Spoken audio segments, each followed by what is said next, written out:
ప్రేమ దేవుని బిడ్డలారా, వాక్యంలోకి వెళ్దాం. అందరూ బైబిల్ తీసినట్లయితే యెషయా గ్రంథం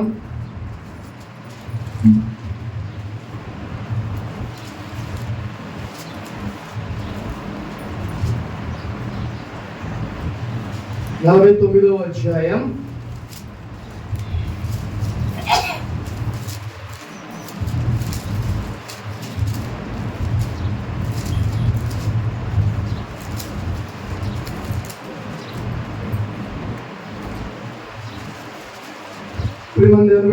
వాక్యానికి వెళ్ళే ముందు చిన్న ప్రశ్న. లోకములో నేను అత్యధికంగా ప్రేమించే వాళ్ళు ఎవరున్నారండి?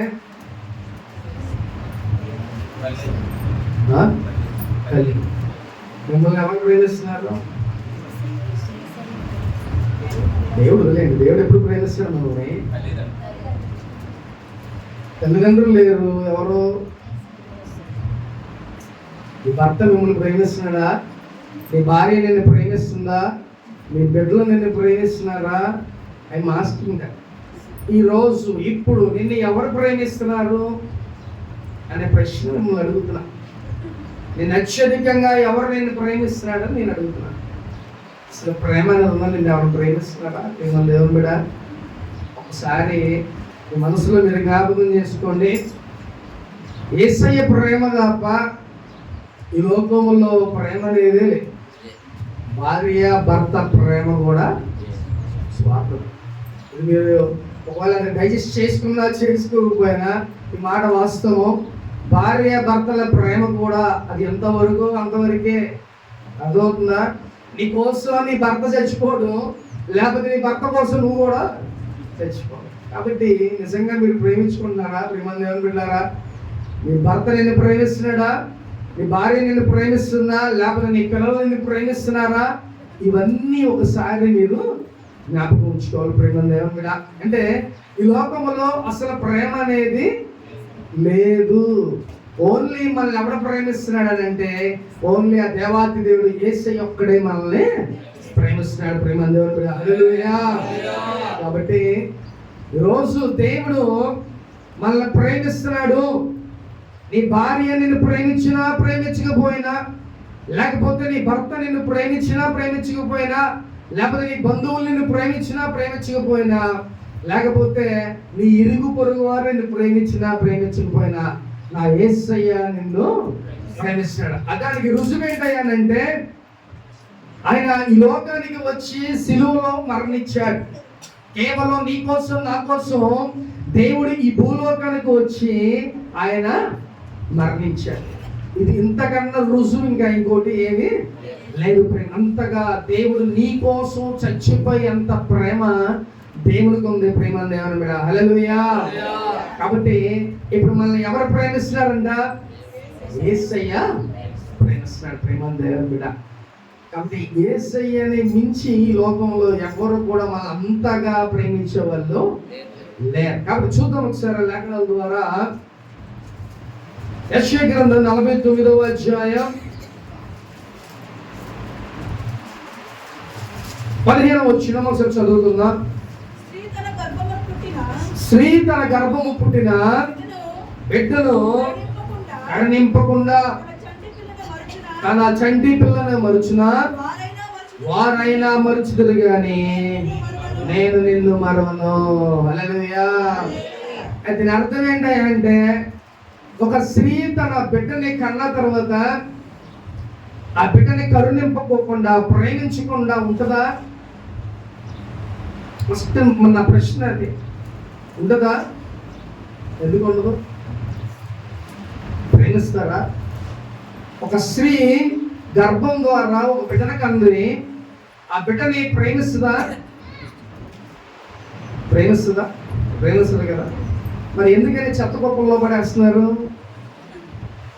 ఏమండి, ఎందుకని చెత్త కుప్పల్లో పడేస్తున్నారు పిల్లల్ని? అందుకనే దేవుడి కింద మెన్షన్ చేశాడు. ఏమన్నా తెలుసా? వారైనా మరుచుదరేమో నేను మటుకి మరవను. ప్రేమ దేవుని బిడ్డ. కాబట్టి నా దేవుడు ఒకవేళ పుట్టిన పిల్లలన్నా తల్లి ఒకవేళ మర్చిపోతే ఈ లోకంలో అందరు చెప్పే మాట ఏంటంటే తల్లి ప్రేమ అది అల్టిమేట్, చాలా గొప్పది అని చెప్తారు. మరి ఆ తల్లి ఎందుకు వదిలేస్తుంది చెత్త కుప్పలో పిల్లల్ని? కాబట్టి ఒకసారి జ్ఞాపకం చేసుకో ప్రియమైన దేవుని బిడ్డ, వాళ్ళైనా ఒకవేళ మర్చిపోతారేమో, నా యేసయ్య మట్టికి నిన్ను ఎప్పటికీ మర్చిపోతారు. కాబట్టి ఈరోజు మనం కూడా దేని గురించి కూడా మనం బాధపడాల్సిన అవసరం లేదు. అయ్యో నా ఇరుగు పొరుగు నన్ను పలకరించట్లా, లేకపోతే నా బంధువులు నన్ను ప్రేమించట్లా, లేకపోతే నా భార్య, నా భర్త, నా పిల్లలు ఎవరు నన్ను ప్రేమించట్లా, నన్ను ఆదరించట్లా అని నువ్వు అనుకోవటానికి వీల్లేదు. ఒక ధైర్యమైన మాట ఏంటో తెలుసా? నీ తల్లైనా మరిచిన, లేకపోతే నీ యొక్క తండ్రి అయినా మరిచిన, నేను మట్టికి నిన్ను మరువను. కాబట్టి ఈ మాట మీరు జ్ఞాపకం చేసుకోండి. இந்த కీర్తన గ్రంథంలో మనం చదువుకున్నట్టుగా దేవుడు మన పక్షాన, మన మధ్యనే, మన పక్కనే ఉన్నాడని చెప్పి దేవుడు మాట్లాడుతున్నాడు. కాబట్టి ఆయన మన పక్కనే ఉన్నాడు. నువ్వు దేనికి కూడా భయపడాల్సిన అవసరం లేదు. ఒకవేళ నువ్వు చూడాలని అంటే నువ్వేమడగలు తెలుసా? దేవుణ్ణి మొట్టమొదటిగా ఆయన దూతలను మనం చూడాలి, తర్వాతే ఆయన్ని మనం చూడాలి. కీర్తన గ్రంథం 91వ అధ్యాయంలో ఏముంటుందో తెలుసా?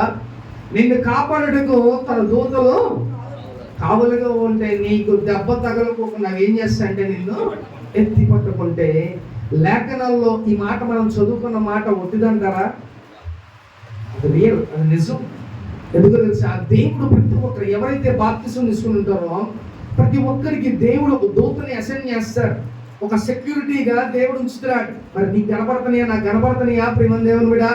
ఒకవేళ అలా కనపడాలంటే నువ్వేం చేయాలో తెలుసా? దేవుణ్ణి, ప్రభువా నా మనోనేత్రాలని తెరవండి. మనకంటూ మన ఆత్మీయ నేత్రాలు ఉంటాయి. ఒకవేళ ఇది తెలిస్తే నువ్వేం చూడగలవంట? దేవదూతలను చూడగలవు, లేకపోతే జరిగేను చూడగలవు, లేకపోతే జరగబోయేను చూడగలవు. దేవుడు ప్రతి ఒక్కటి నీకు బయలుపరుస్తాడు ప్రియమైన దేవుని. కాబట్టి ఆ దేవుడి యొక్క దూతలు ఎప్పుడు మనకి పక్కనే ఉంటాయి. మనం చూడలేం, కానీ ఎప్పుడు కూడా మన పక్కనే ఆయన ఉంటాడు ప్రియమైన దేవుని మీద. హల్లెలూయా. కాబట్టి ఈరోజు అయ్యో నాకేదో అయిపోయింది, లేకపోతే నన్ను ఎవరు పలకరించట్లా, లేకపోతే వాళ్ళు మాట్లాడట్లా, వీళ్ళు మాట్లాడ మనం అనుకుంటా ఉంటాం ప్రియమైన దేవుని బిడ్డ. కానీ నా దేవుడు ఏం చెప్తున్నాడంట ఈ రోజు ప్రియమైన దేవుని బిడ్డ? తల్లి మరిచినా కానీ నేను నిన్ను ఎవరు ఆదరించినా ఆదరించకపోయినా, మనం ఎవరు త్రోసేసినా కూడా మనం దేనికి బాధపడాల్సిన అవసరం లేదు. నువ్వు ప్రార్థన చేస్తే దేవుడు నీకు సహాయం పంపిస్తాడు. నువ్వు ప్రార్థన చేస్తే నీ దూతలు నీకు సహాయంగా దేవుడు నిన్ను పంపిస్తాడు. ఏ ప్రాబ్లం దట్ ఈస్, ఏదైనా కూడా, ఏ ప్రాబ్లం అయినా కూడా దేవుడు నీకు సహాయాన్ని చేస్తాడు. చేయాల్సిందేంటో తెలుసా? ప్రార్థన చేయి. నిజంగా అంత ప్రేమ ఎక్కడ కూడా, ఆయన ప్రేమని కొలవలేమంట, కొలిచే బద్దలు కూడా లేవు. అది అన్లిమిటెడ్, అది కొలవలేనటువంటి ప్రేమ. ఈ లోకంలో మన భార్య ప్రేమ కొలవచ్చు, ఎంత అని చెప్పొచ్చు, లేకపోతే నా పిల్లల యొక్క ప్రేమ ఇంతే అని చెప్పొచ్చు, లేకపోతే నా బంధువుల ప్రేమ ఇంతే అని చెప్పొచ్చు. కానీ మన దేవుని ప్రేమ ఎంత అంత అని కూడా మనం చెప్పడానికి వీల్లేదు. ప్రేమ దేవుని బిడ్డ, అంత గొప్ప ప్రేమ. నువ్వు బాధల్లో ఉన్నప్పుడు ఓదార్చుదే ఆ ప్రేమ, నువ్వు కష్టాలు నష్టాల్లో ఉన్నప్పుడు ఆ ప్రేమ నిన్ను ఆదరిస్తుంది ప్రేమ. ఒక్కొక్కసారి మనకి బాధల సమస్యలు వచ్చినప్పుడు సింగిల్గా ఉండిపోతాం, మనం ఒక్కనే ఉండిపోతూ ఉంటాం, ఒక్కలనే బాధపడుతూ ఉంటాం. కానీ అలా ఉంటే మనం ఒక్కలమే లోన్లీగా ఉన్నామని అనుకుంటూ ఉంటాం. కానీ ఏం చెప్తున్నాడు దేవుడు? నేను నీ పక్షాన ఉన్నా. ఆయన మన పక్షాన ఉంటే ఇక దేనికి కూడా మనకి దిగులు అవసరంలా, దేనికి కూడా మనకి చింత అవసరంలా ప్రేమ దేవుని బిడ్డ. కాబట్టి ఈరోజు దేవుడు మనతో ఆయన ప్రేమ చాలా ఉన్నతమైనది. కానీ ఆయన్నే మనం ప్రేమించలేకపోతాం. నిజంగా ఆయన ప్రేమిస్తే దేవుడు చక్కగా నీ ప్రతి అవసరతలు కూడా తీరుస్తాడు. నేను నా పిల్లలను ప్రేమిస్తా కాబట్టి నేను వాళ్ళకి ఏం కావాలో నేను తీసుకొచ్చి పెడతా, అది రుజువు. అవునా? నువ్వేంటో బాబు నీ పిల్లలను ఎలా ప్రేమిస్తున్నావు, ఏంటి అసలు రుజువు ఏంటి అని అంటే, వాళ్ళకి ఇష్టమేది ఏంటో నేను తీసుకొచ్చి పెడతా. అదే కదా ప్రేమ. ఏమండి? అవునా కదా? మరి ఇప్పుడు నువ్వు దేవుని ప్రేమిస్తున్నానంటే ఏది రిజల్ట్? వేరే మనకు రిజల్ట్ చూపించాలిగా. నీ క్రియలేవి ఏమంటే దేవుని ఎలాగా ఎంతగా ప్రేమిస్తున్నావు? అనడానికి గల కారణాలు కొన్ని కొన్ని మన క్రియల ద్వారానే మనం చూపించాం. అరే దేవుడు ఈ రోజు నాతో మాట్లాడతాడు కాబట్టి శనివారమే నువ్వు ఏం చేయాలంట?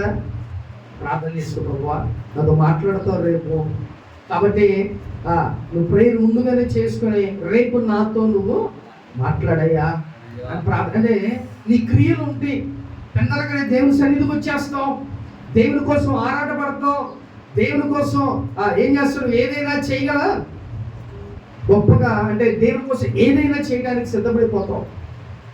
అది ఆ క్రియలు దేవుని మనం ప్రేమిస్తున్నాము అనడానికి కొన్ని క్రియలు మనం చేయాలి ప్రేమ దేవుడు. అందుకనే దేవుడు మనల్ని ఎంతగా ప్రేమిస్తున్నాడంటే ఆయన రహస్యంగా మనల్ని ప్రేమించలా, ఆయన బహిరంగంగా మనల్ని ప్రేమించాడు. ఆయన ఎంతగా ప్రేమించాడంట, బయట అందరు జనాలందరూ ముందు ఉమ్ము ఇచ్చుకున్నాడు. అందుకే మిమ్మల్ని ప్రేమించాడు, నన్ను ప్రేమించాడు.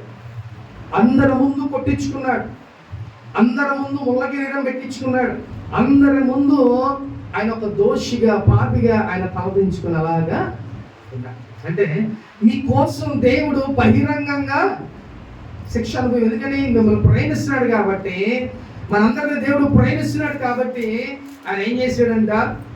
సిలువకైనా ఇష్టపడ్డాడు మన కోసం. మొహం మీద ఉమ్ము ఇచ్చుకోవడానికి కూడా ఆయన సిద్ధపడిపోయాడు ప్రేమ దేవుడు కూడా.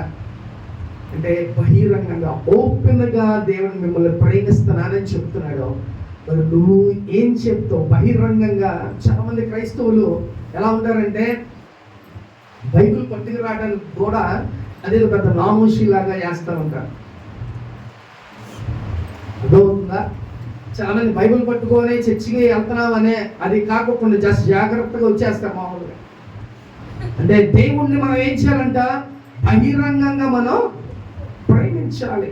దేవుడు మన కోసం బహిరంగంగా చనిపోయాడు, అలాగే నువ్వు కూడా దేవుని బహిరంగంగా ప్రేమించాలి. కాబట్టి ఆయన ప్రేమ నీ తల్లి కన్నా ఎక్కువగా ఆయన ప్రేమిస్తాడు. తల్లి ఓకే, ఆమె ప్రేమే కొద్దిగా గొప్ప ఉంటుంది, ఈ మిగతా వాళ్ళ ప్రేమ అంతా ట్రాష్. ఓన్లీ తల్లి ప్రేమ కొంచెం ప్యూర్, అది కూడా కొంత. కానీ తల్లి ప్రేమ కూడా ఒక్కొక్కసారి స్వార్థం కూడా, ఒక పిల్లడి మీద ఒకలాగా, ఒక పిల్లడి ఒకలా ఉంటుంది. ఆ తల్లికి తెలుస్తాయి అవన్నీ. అయితే బైబిల్ గ్రంథంలో కూడా యాకోబు యేసేపును కూడా తన తల్లి అలాగే ప్రేమించింది. ఏమంటే అవునా? ఏం చేసిందంట? ఆశీర్వాదాల కోసం చిన్నోడైన యోసేపుకి రారాబాబు చక్కగా యేసేపులాగా మీ అన్న ఎలాగో వేటకి వెళ్ళాడు, మీ అన్నగా చెబుతుంటే నేను విన్నాను, కాబట్టి ఏం చేయాలంట? నువ్వు చక్కగా ఆ గొర్రె చర్మం తగిలించుకొని మీ నాన్న దగ్గరికి వెళ్ళి ఆశీర్వాదాలు నువ్వు పొందుకో. అక్కడ వెంటనే ప్రిపేర్ అయిపోయి ఆయనకు కావలసిన ఆహారాన్ని సిద్ధపరిచేసి తన తల్లి గబగబా ఆహారం తీసుకుని వెళ్ళి తండ్రి దగ్గరికి వెళ్ళగానే ఆ ఆశీర్వాదాలన్నీ వచ్చేసి. కాబట్టి ఇప్పుడు తల్లి ప్రేమ నిజమైందా? ఏమండి, ఇద్దరు కుమారులు ఉన్నారు, పిల్లల్ని ఏమంటాం? నాకు 2 కళ్ళు అంటాం, కానీ ఒక కన్ను ఒకలా ఒక కన్నులాగా చూస్తూ ఉంటారు. అంటే అందరు కాదు కానీ కొంతమంది ప్రేమ దేవుని బిడ్డ. కాబట్టి బైబిల్ గ్రంథంలోనే ఆది నుంచే అలాగుంది, నిర్గమకాండం నుంచి అంటే అప్పటి నుంచే ఉంది, ఆది కాండం నుంచే ఉన్నాయి. కాబట్టి ప్రేమ దేవుని బిడ్డ, తల్లి ప్రేమలో కూడా హెచ్చు తగ్గులు ఉన్నాయి, కానీ నా యేసయ్య ప్రేమలో ఎక్కడ కూడా హెచ్చు తగ్గులు అనేవి ఉండవు. నిన్ను అలాగే ప్రేమిస్తాడు, నన్ను కూడా దేవుడు అలాగే. దాంట్లో ఏమి అసలు లోటు అనేది లేదు, డిఫరెన్స్ అనేది లేదు. దేవుని ప్రేమ ఎప్పుడు కూడా ఒకలాగే ఉండదు. అందుకే దేవుడు మన ముదిమి వచ్చేంత వరకు కూడా నేను ఎత్తుకునే వాడును నేనండి. అంటే దాని అర్థం ఏంటో తెలుసా? అంటే ఒకసారి ఆలోచన చేశారా ప్రేమ దేవుని బిడ్డలారా? దాని ఆత్మీయ అర్థం ఏంటంటే మనం ముసలి వాళ్ళమైపోయి ఇక మనం పనులు చేసుకోలేము అన్న టైంలో కూడా దేవుడు మనల్ని ఆదుకుంటాడు, ఆదరిస్తాడు. ఎలాగా అని అంటే దేవుడు ఎలా వల్ల దేవుడు మనల్ని ఆదరిస్తాడు. హల్లెలూయా.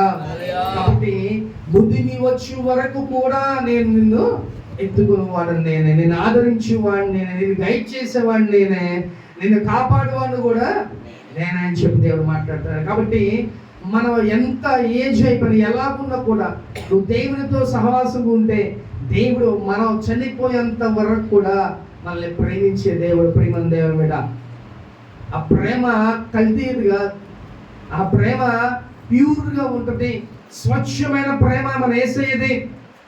కాబట్టి దేవుడు అందుకని అంటాడు, తల్లి మరిచినా కూడా నేను నిన్ను, అలా ఆమెను మరిచిపోవచ్చేమో కానీ నేను మట్టికి నిన్ను మనవడం. ప్రేమ దేవుని మీద అంత గొప్ప ధైర్యాన్ని దేవుడు ఈరోజు వస్తున్నాడు. ఒకవేళ నువ్వు ఏ స్థితిలో ఉన్నా, ఎలాంటి సమస్యలు నువ్వు ఉన్నా, ఎలాంటి ప్రాబ్లమ్స్లో నువ్వు ఉన్నా కానీ దేవుడు ఏం చెప్తున్నాడో, ఎవరు మర్చిపోయినా నేను మట్టికి నిన్ను మరిచిపోను. ప్రేమ దేవుని బిడ్డ, హల్లెలూయా.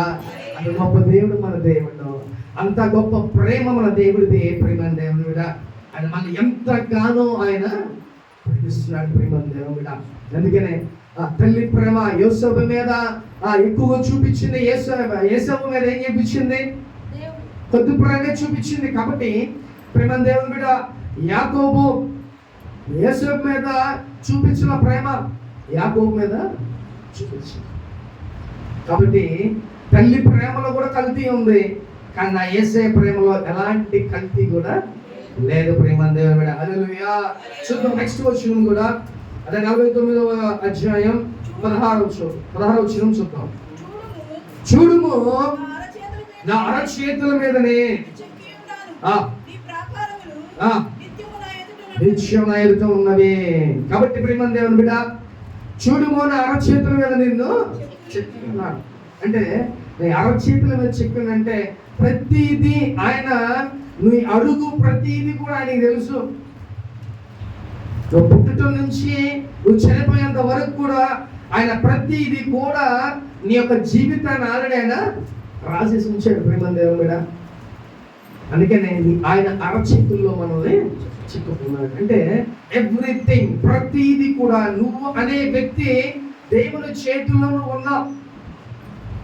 యోబంటాడు, అయ్యా నేను నుంచునుట కూర్చునుట, నేను వెళ్ళే మార్గాలన్నీ కూడా నీకు తెలిసే ఉన్నాయి కదా ప్రభువా. అందుకనే మనం చాలాసార్లు అనుకుంటాం, మన దేవుడు చూడట్లేదేమో, నేను ఎంత భాగంలో ఉంటే నన్ను చూడట్లా, నా ప్రార్థన ఆలకించట్లేదేమో అని అనుకుంటా ఉంటాం. ప్రేమ దేవుని బిడ్డ, కానీ నా దేవుడు ఏం చెప్తున్నాడంట, నువ్వు నుంచోటం నేను చూస్తున్నా, నువ్వు కూర్చోటం నేను చూస్తున్నా, నువ్వు వెళ్ళే మార్గాలన్నీ నాకు తెలుసు. కాబట్టి నువ్వేమి చేసినా కూడా నాకు తెలుసు. అందుకే దీని అర్థం ఏంటి, నా అరచేతుల్లో నేను చెప్పుకున్నానంటే ఎవ్రీథింగ్, ప్రతిదీ కూడా ఆయన చేతుల్లో. అంటే నువ్వనే వ్యక్తిని కంపల్సరీగా ఆయన చేతుల్లో నువ్వు ఉన్నావు. ప్రేమ దేవుని బిడ్డ, నువ్వు వెళ్ళే మార్గాలు, నువ్వు వెళ్ళే ప్రతిదీ, నువ్వు నుంచుంటా కూర్చుంటా ప్రతిదీ కూడా దేవునికి తెలుసు. కాబట్టి ఆయన ఏం చేస్తాడంటే మన అరచేతుల్లో ఆయన మనల్ని చెప్పుకోండి. అంటే నువ్వంటే అంత ఇష్టం కాబట్టే దేవుడు నేను ఆయన హస్తాల మీద నిన్ను చెప్పుకొని ఉంటాడు. ప్రేమ దేవుని మీద, ఇన్ని కోట్ల ప్రజల్లో నన్ను ఒక్కడే చూస్తాడా అంటే చూస్తాడు. అర్థమవుతుందా? నా బాధ ఒక్కటే ఆయన చూస్తాడా, నా బాధలు తీరుస్తాడా అంటే కంపల్సరిగా దేవుడు ప్రతి ఒక్కరిని ఆయన చూస్తాడు. అందరం దేవుని బిడ్డలమే. కాబట్టి దేవుడు ఆయన కనుదృష్టి ప్రతి ఒక్కరి మీద కూడా ఉంటాం. కాబట్టి లోకంలో మనం చాలా జాగ్రత్తగా ఫస్ట్ ఆయన ప్రేమని మనం అనుభవించేవారిలాగా ఉండాలి.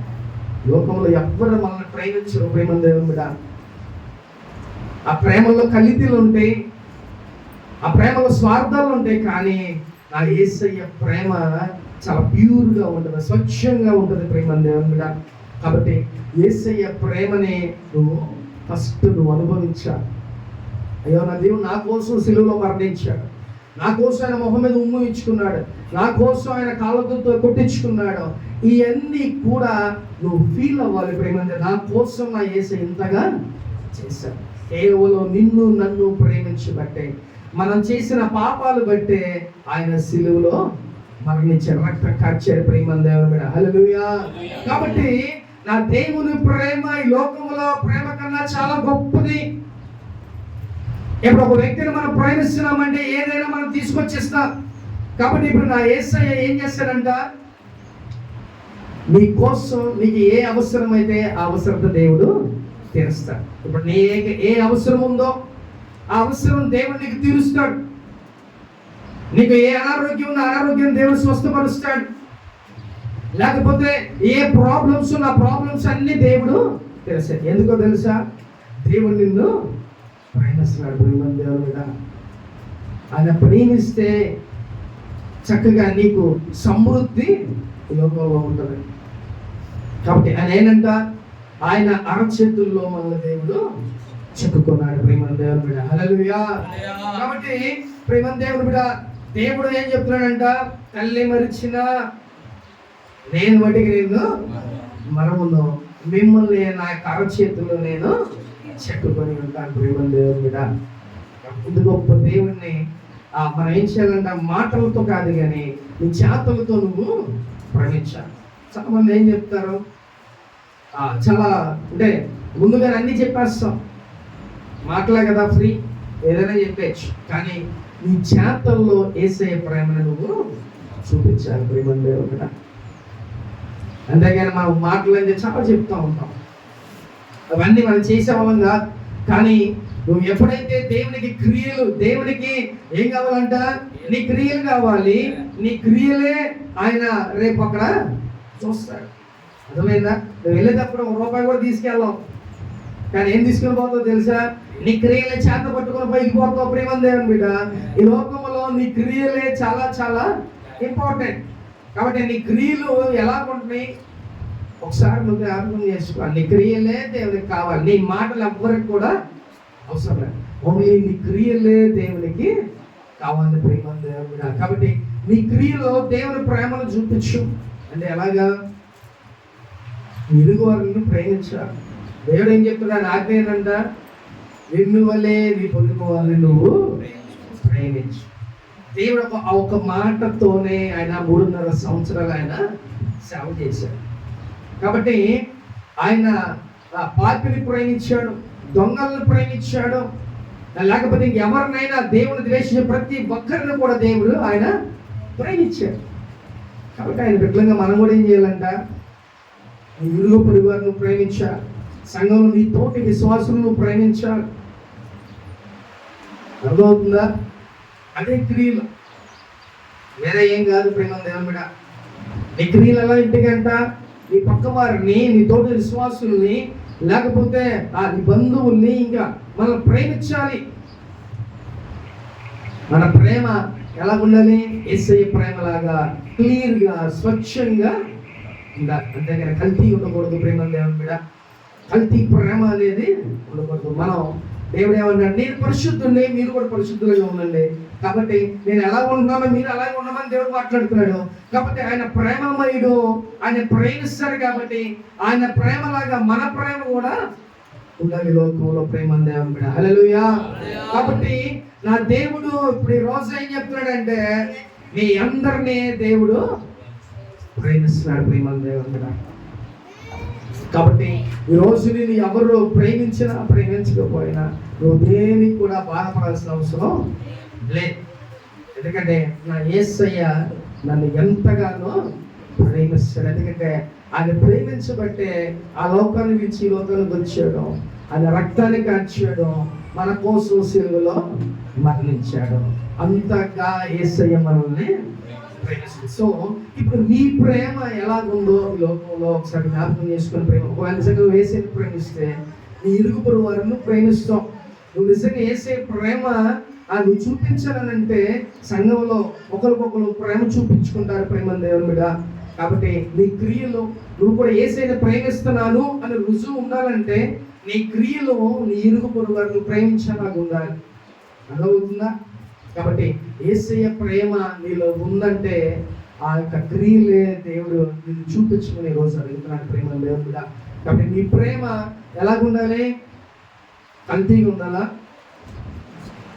ప్యూర్గా ఉండాలి. దేవుని ప్రేమ చాలా స్వస్థ అంటే ప్యూర్గా ఉంటుంది. కాబట్టి నీ ప్రేమ యేసయ్య ప్రేమలాగా నీ ప్రేమ కూడా ఇతరుల పక్షాన అలాగే ఉండాలి. ప్రేమ దేవుడు, మరి అలా ఉందామా ఈ రోజు నుంచి? నా యేసయ్య ఎలా ఉంటాడు కాబట్టి సో నేను కూడా అలాగే ఉండాలి అని మనసు కలిగి ఈ లోకంలో నువ్వు జీవించాలి. ఎవరిని మనం ద్వేషించడానికి వీలే, శత్రువులను కూడా మనం ప్రేమించమని దేవుడు చెప్తున్నాడు. అవునా? కాబట్టి లోకంలో యేసయ్య ప్రేమని మనం దేవుని బిడ్డలుగా మనం చూపించాలి ఇతరులకి. ఆ ప్రేమను బట్టి, నీ ప్రవర్తన బట్టి ఇతరులు దేవుణ్ణి నువ్వు పరిచయం చేయాలి. నువ్వు మాట చెప్పవసరలా, నువ్వు చూపించే ప్రేమే వాళ్ళని దేవునిలోకి నడిపిస్తుంది. ప్రేమ దేవుడ. కాబట్టి అటు విధంగా ప్రేమ, అంత గొప్ప ప్రేమ నువ్వు కూడా చూపించగలిగితే దేవుడు చక్కగా అనేక మంది నువ్వు దేవుని దగ్గరికి తీసుకురాగలవు. ప్రేమ దేవుడ. హల్లెలూయా. కాబట్టి ఈ రోజు నుంచి నీ ప్రేమ కూడా యేసయ్య ప్రేమలాగా క్లియర్గా ప్యూర్గా ఉండాలి.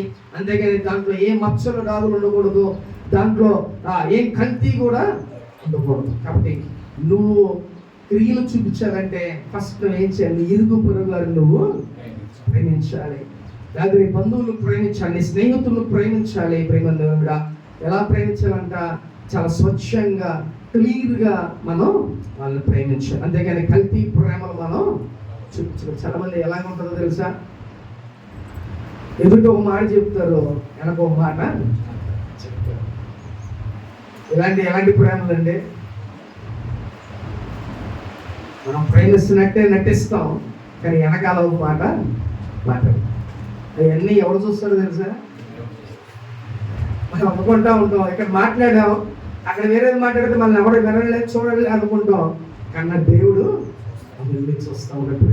నువ్వు మాట్లాడే ప్రతి మాట అక్కడ రికార్డ్ అయిపోతుంది. నువ్వు మాట్లాడే ప్రతి మాట అక్కడ లిఖించబడ్డది. ప్రేమ దేవుని బిడ్డ. కాబట్టి ముందు ఒక మాట వెనక ఒక మాట అనేది మనం అసలు మాట్లాడకూడదు. ప్రేమ చాలా డేంజర్ అవి.